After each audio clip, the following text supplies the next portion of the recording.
Neto, empresário, bem-sucedido, referência na cidade. Eu vou fazer mais para frente ali, eu vou fazer mais algumas perguntas, mas conta um pouquinho para mim esse histórico aí de UDS, Shed, tudo que é casa noturna que você entrou. Me disseram que o Neto tem toque de Midas, que ele bota a mão, a coisa prospera e vai. Fala um pouquinho dessa pegada, de como tudo começou, o envolvimento com a vida noturna. Enfim, conta um pouquinho pra gente aí. Na verdade, é um toque de trabalho, né? Eu tenho um trabalho muito forte no meu dia a dia.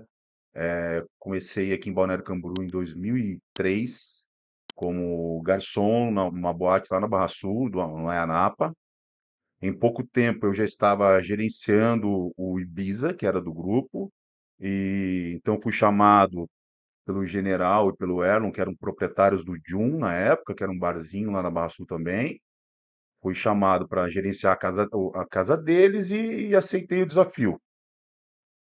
Por lá, trabalhei por 6 anos, trabalhei no Jun, foi um tempo muito bom, de muito aprendizado.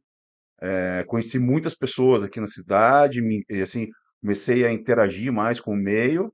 E depois, através do meu sócio até hoje, do Roberto Castanharo, eu entrei na UTS. E a UTS foi um sucesso desde o primeiro dia também. E depois veio a Shed, veio a Arung, veio tantas outras coisas aí, né? Alguns clubes que a gente abriu também aqui em Balneário que não deram certo, mas Faz parte do jogo. faz parte do aprendizado, né? A gente sempre aprende. Eu sempre penso assim, a gente nunca perde, a gente aprende. Sim, O sim. problema é quando você fica persistindo no erro, né? Uhum. Tem que aprender. E estamos aí até hoje. A Shed também, temos a Shed Curitiba, que foi um projeto de expansão. Já abrimos uma Shed em Brasília também. Então, fomos sócios do Habitat lá na Praia Brava também. Então, a nossa história dentro do meio noturno é bem longa e vitoriosa, né?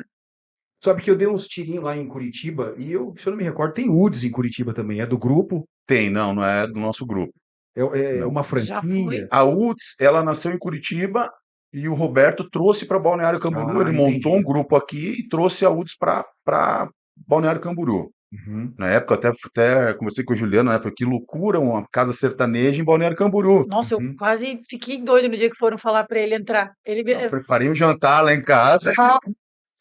Quase acabou o jantar, né? Quando ele falou. há muitos anos atrás, e não era forte o sertanejo ainda, não Aham. tava aquela pegada de sertanejo universitário, tava começando. Sim. E aí foram convidar ele para entrar de sócio na UDS, para abrir a UDS em Balneário. Uhum. Eu falei, meu Deus, como que vai entrar? Como que vai abrir? Eu disse, meu Deus, sertanejo aqui, tipo, nada a ver. Eu não tinha essa visão. Uhum. E ele, com a visão que ele tem, ele falou, confia em mim que vai dar certo. Ó, quase acabou o jantar na hora, né? Ah, Mas deu tudo certo, graças a Deus, né? Muito e trabalho. eu sei também que vocês são casados há bastante tempo, 20 anos, e essa, A gente tá muito 18, junto. 18 anos a gente é é, casado.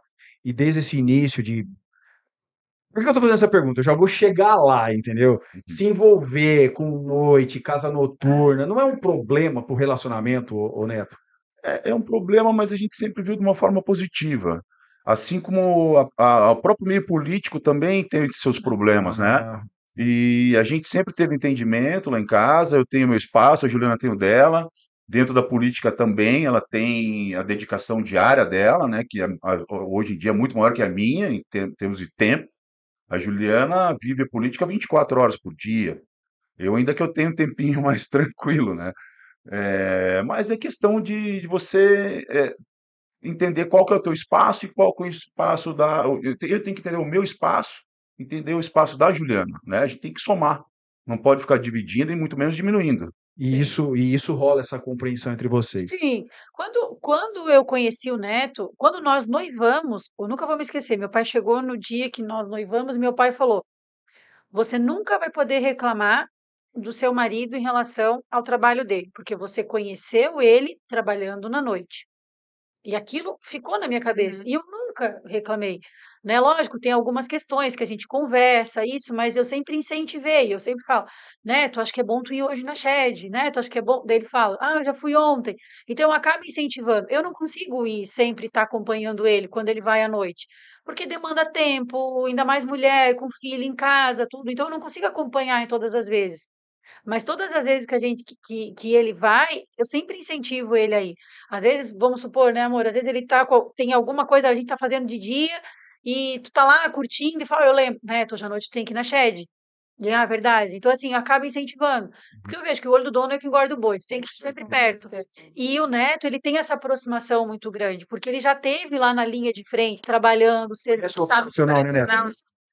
tem uma baita equipe na Shed que dá todo esse suporte. Então, assim, eu vejo que é muito importante estar presente, ainda mais apoiando, assim como ele também fala. Às vezes eu tô cansada e eu tenho que ir a algum compromisso político. Ele fala, amor, a gente tem que ir, vamos deixar de sair hoje à noite, tranquilo, porque amanhã cedo a gente tem tal compromisso que você tem que estar lá. Então, a gente tem esse entendimento. Quantas vezes a gente planejou sair à noite ou até mesmo viajar e teve que deixar em segundo plano, porque tinha um compromisso que surgiu, um compromisso político. E aí tem aquele entendimento, né? Dele fala, ó, Ju, eu acho que é bom a gente não sair hoje, que amanhã tem que acordar cedo, tem que ir lá no tal lugar. Então, esse diálogo a gente consegue ter. Claro, nem sempre é aquela coisa tranquila, né? A gente fala, não é ela que tem que ir, mas tem que falar real. Mas esse entendimento, ele rola muito lá dentro de casa. Então, acredito. É jogar no mesmo time, né? Exato, porque eu entrei na vida pública por incentivo da minha família, por incentivo dele. Não entrei porque, eu quero e se vocês apoiam, tudo bem. Sim, se não apoiam, tudo bem. Não, é porque me apoiaram, me incentivaram, então eu me senti segura da minha decisão. Assim como ele, quando ele começou a trabalhar na noite, eu não o conhecia. Conheci ele trabalhando na noite.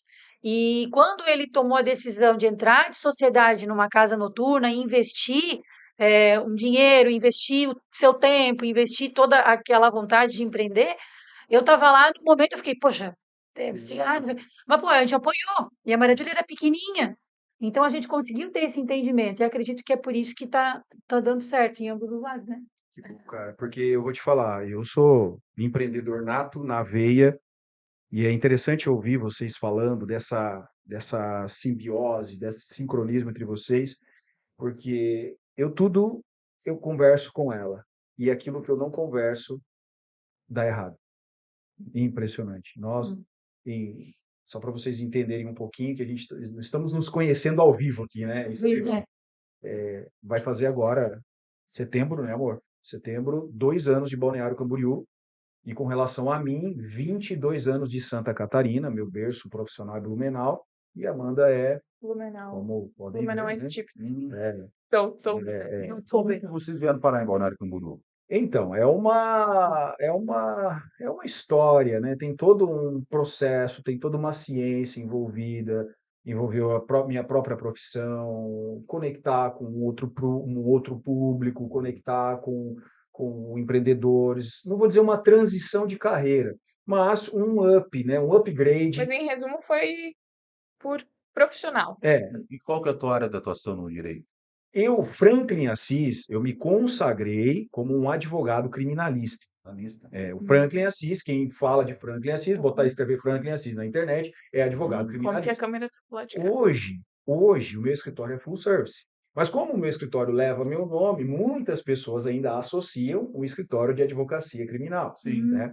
Então, a ideia, lá em 2020 para 2021, quando eu fiz quando eu fiz todo um processo de remarketing, rebranding, né, vamos selecionar um novo público, um novo nicho para trabalhar. Aí uma pessoa falou, cara, o teu público está em Balneário Camboriú. E eu comprei a ideia e vim para cá. Então, 2 anos estando aqui, né, chegando aqui agora, só que Balneário Camboriú, quem vê, é uma vida de sonhos, né? E aí, quando você aterriza em Balneário Camboriú, aí você vai entender o que acontece em Balneário Camboriú. E aí, voltando ao assunto, nesse pouso em Balneário Camboriú, aí você começa a fazer conexões, e basta uma conexão errada para você cair num golpe, para você ser lesado, e foi o que aconteceu comigo. Eu me empolguei, me emocionei aí com um belo de um contato. Eu acho que eu conto isso quase todo podcast, né? Que isso, Mas é bom, gente. Não digeriu. porque assim, Quem não caiu no golpe imobiliário? tô. Quando você entra no investimento com risco de perder, beleza. Sabendo, Agora, né? quando você perde, assim, se sente traído, mano, aí desculpa, aí é foda. Aí Machuca, né? machucou. Machuca. Então, e por quê? Porque hoje eu acredito isso. Se eu tivesse falado com ela, eu tinha certeza que ela dizia assim, cara, não vai, isso é furada. E eu ia respirar. E meu pai fala, meu pai deve estar assistindo aí, meu pai é um cara que ontem ele completou 70 anos, o Chicão, um beijo pro Chicão aí, tá ali, eu tava acostumado com a câmera aqui, né, que a gente morreu agora, tá lá, Chicão. né? E o Chicão diz o seguinte, se você ficar vermelho por 5 minutos e disser um não, você mantém um amigo, mantém a parceria, a pessoa vai te respeitar muito mais. Agora, se você cair na besteira de dizer sim, você Por perde medo de dizer não, por né? medo de dizer não, você perde o dinheiro, você perde o amigo, você perde a parceria, e, enfim, e fica e suporta o prejuízo, né? É. Verdade. Então, é muito legal isso, né? E óbvio, eu tenho certeza também, dentre as histórias de vocês, que rolou também algumas coisas que você não comunicou com ela e que deu errado e vice-versa e tal. Mas é muito legal isso aí, tá? E fica aqui um insight, né? Casais, né? Conversem com os seus parceiros antes de tomar. Eu costumo dizer, primeiro consulte a Deus, Isso. acima de todas as coisas, que ele vai dar a guia, vai dar a direção. E depois converse em casal, converse em família e não toma decisão precipitada. Pesquisem quem vai ser o parceiro, né? Exato.